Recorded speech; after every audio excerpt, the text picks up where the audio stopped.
Retour sur la terre et l'asphalte, la Tropicale Amissa Bongo, autrement dit le Tour du Gabon. Cyclisme, bien sûr, ce sera du 21 au 27 janvier. RFI y sera évidemment. Seront là également les meilleures sélections africaines, accompagnées comme de tradition par plusieurs équipes professionnelles européennes, dont 3 formations françaises. Direct Énergie, des habitués, Arkea Samsic avec le redoutable sprinter allemand André Greipel. Et enfin, des petits nouveaux, Vital Concept BNB Hotel, entité lancée l'an dernier par l'ancien coureur Jérôme Pinault. Séduit par cette course à l'époque pas si lointaine où il était encore sur le vélo, Pinault a logiquement choisi d'y emmener ses coureurs. Écoutez ses explications, c'est au micro de Maxime Martinez.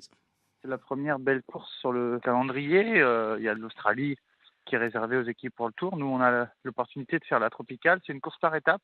L'an dernier, en début de saison, on s'est aperçu qu'on manquait de jours de compétition. On s'est empressé de trouver des solutions à cela. La deuxième chose, c'est que dès cette année, toutes les courses du calendrier, qu'elles soient l'Africa Tour ou l'Europe Tour, vont compter pour le classement mondial. Donc, on veut se positionner dès le départ avec des performances. Troisièmement, c'est une épreuve relevée de plus en plus, avec une très belle organisation, dans un pays chaleureux, accueillant. Moi, j'aime l'Afrique, j'ai la vocation, nous avons vocation, le club, à nous développer, à aussi accueillir et attirer des nouveaux talents, notamment des talents africains, de montrer aussi à nos gamins dans nos quartiers, dans nos villes et nos villages que le vélo n'est pas un sport réservé à une certaine caste.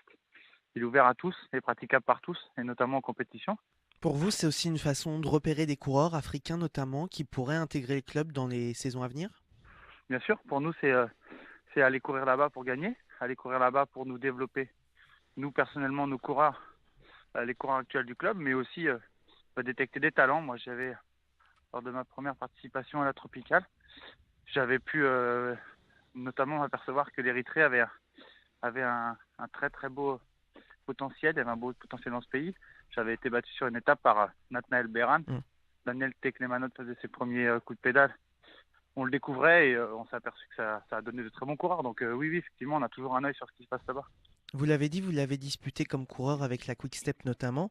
En quoi cette Oui, une fois aussi. course est une bonne préparation pour la saison?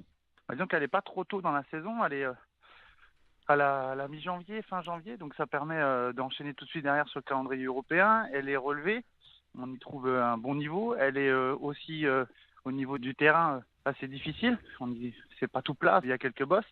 Et puis c'est très bien organisé. Donc on sait que on n'aura pas de galère de transfert, on n'aura pas de galère d'hébergement. On est accueilli dans les meilleures des conditions. Donc c'est aussi en cela que la course est importante à nos yeux, si ce n'est importante en tout cas alléchante et attirante. Jérôme Pinault, le manager de l'équipe Vital Concept avec Maxime Martinez. Eh bien, merci beaucoup Thomas de Saint-Léger, on se retrouve l'an prochain.